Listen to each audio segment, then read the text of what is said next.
जय श्री राम, जय अयोध्या धाम। आज हमारी मौजूदगी अयोध्या धाम में है और यहाँ पे आज मिले हैं। मैं यहाँ का कुछ ओपिनियन लेना चाहता हूँ कि क्या सब चल रहा है। सबसे पहले the such news of India में आपका स्वागत है। जय जय श्री राम। मेरा नाम अमित मोहन शास्त्री है।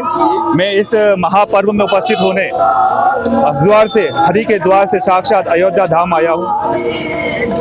मतलब आपको कैसा लग रहा है अयोध्या? इससे पहले आप कभी आए थे? जी, मैं प्रथम बार यहाँ अयोध्या में प्रथम बार आया हूँ, परंतु प्रथम बार आकर के ऐसा अनुभव हो रहा है, ऐसी आनंद परमानंद की अनुभूति हो रही है कि साक्षात यहाँ पर राम आ चुके हैं। रामलला का जो महोत्सव होने वाला है, ये जो मात्र महोत्सव नहीं है, ये जन महोत्सव है, जन सैलाब है, जन प्रतिनिधियों का, जन लोगों का।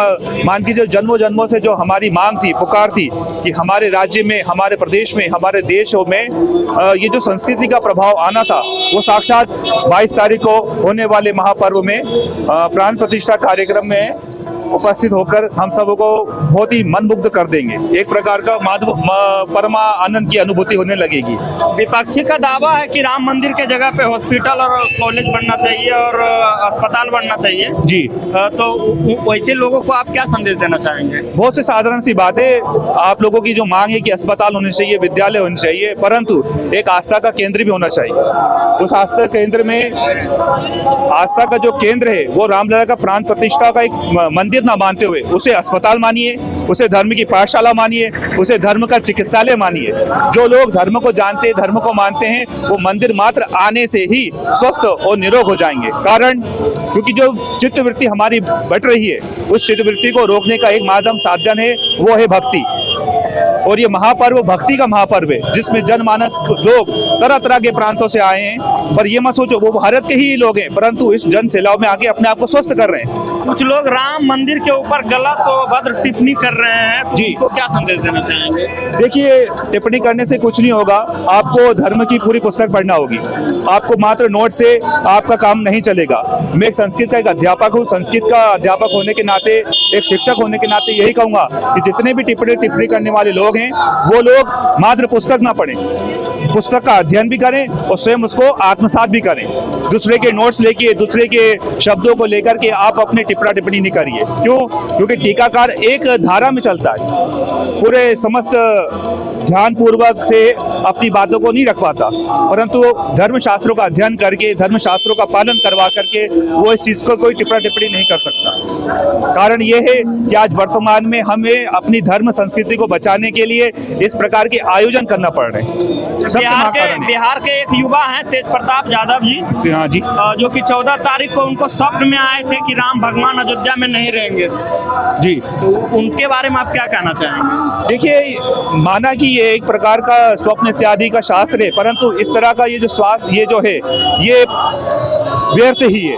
व्यर्थ का मतलब ये कि ये पूरा एकदम किसी कार्य का नहीं है, और व्यर्थ होके ये ज्ञापित करता है कि साक्षात 22 तारीख को होने वाले महापर्व में रामलला का आगमन हमारी अयोध्या नगरी में, हमारे जनमानस के लोगों में होने वाला है। देखिए, मात्र एक अयोध्या में नहीं, समस्त भारत खंड में, अखंड भारत की मांग है, और अखंड भारत के धरती पे, धरा पर साक्षात आप राम को आते हुए देखेंगे, राम को राम में रमते हुए देखेंगे, मन में रमते हुए देखेंगे। प्रत्येक व्यक्ति के, प्रत्येक भारतीय के मन में राम को आप रमते हुए देखेंगे, इसमें कोई संशय नहीं है। कुछ ऐसे भी आचार्य हैं जो कि कुछ न्यूज चैनल वाले चलाए थे कि आचार्य जी नहीं आ रहे हैं, आचार्य शंकराचार्य जी नहीं आ रहे हैं, आदि शंकराचार्य जी नहीं आ रहे। हाँ, तो इसके आप क्या कहना चाहेंगे? देखिए, हमारे धर्म के सबसे प्रमुख पदों में आदि शंकराचार्यों का आना बहुत ही महत्वपूर्ण है, परंतु किस कारणों से, किन प्रोटोकॉलों के, प्रोपोगेंडा के माध्यम से वो लोगों को क्या पता क्या संशय इत्यादि हो रहा है कि नहीं आना चाहिए, परंतु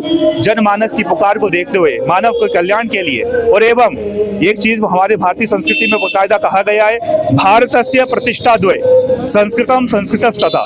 ये जो उक्ति है, इसको चरितार्थ करने के लिए प्रत्येक, देखिए, हमारे भारतीय लोग आ रहे, तो हमारे जो आदि शंकराचार्य के पद पर पदस्थित जो वर्तमान में शंकराचार्य हैं, जो अनेक धर्मगुरु हैं, उनके लिए भी किसी प्रकार की रोक टोक तो नहीं है, परंतु भैया एक मिनट, बात यह है कि अभी वर्तमान समय में जो शंकराचार्य पदों में पदस्थ शंकराचार्य नहीं आ रहे हैं, इसका मेन कारण आप मुद्दा नहीं बनाइए, सोचिए कि कारण क्या है, क्यों नहीं आना चाह रहे। क्या कारण है? वही कारण आपको ये जानना चाहिए कि ये तो पुकार है अब ना ये किसी पार्टी का काम है, ना किसी धर्म का काम है, ये तो जनमानस के कल्याण का काम है कि हमें अपने यहाँ संस्कृति बनाने के लिए आज ये इतना बड़ा आयोजन करना पड़ रहा है। ये व्यर्थ में नहीं है, ये हमारी भारतीय संस्कृति को संरक्षण करने के लिए, संवर्धन करने के लिए और संतुष्टि प्रदान करने के लिए इतना महा आयोजन किया जा रहा है। इस मतलब राम भगवान का प्राण प्रतिष्ठा को लेकर के लगभग 450 वर्ष कोर्ट में केस चला और उसके बाद 500 वर्ष केस चला, उसके बाद विजय प्राप्त हुआ। उसके बाद भी लोग के पास अगर निमंत्रण जा रहा तो निमंत्रण को ठुकरा दे रहे हैं। तो ऐसे वैसे लोग को आप क्या कहना चाहेंगे? देखिए, वर्तमान में जिन लोगों को निमंत्रण जा रहा है वो लोग आ रहे नहीं आ रहे, परंतु हम जैसे सम्यक ब्राह्मणों को निमंत्रण ना मिलते हुए भी अपने स्वयं की पूंजी द्वारा स्वयं के धर्म की रक्षा करने के लिए हम लोग आए। हम पावन धरा हरिद्वार से आए, जो साक्षात उत्तराखंड में बताया गया है। आदि कालिदास ने कहा है कि उत्तरस्याम दिशि देवतात्मा, उत्तर दिशा में देवताओं की आत्मा का वास होता है। हम लोग वहां से आकर के ये कहना चाहते हैं कि किसी प्रकार का धर्म के कार्य में किसी को निमंत्रण आमंत्रण की कोई आवश्यकता नहीं है, ये तो धर्म का कार्य है।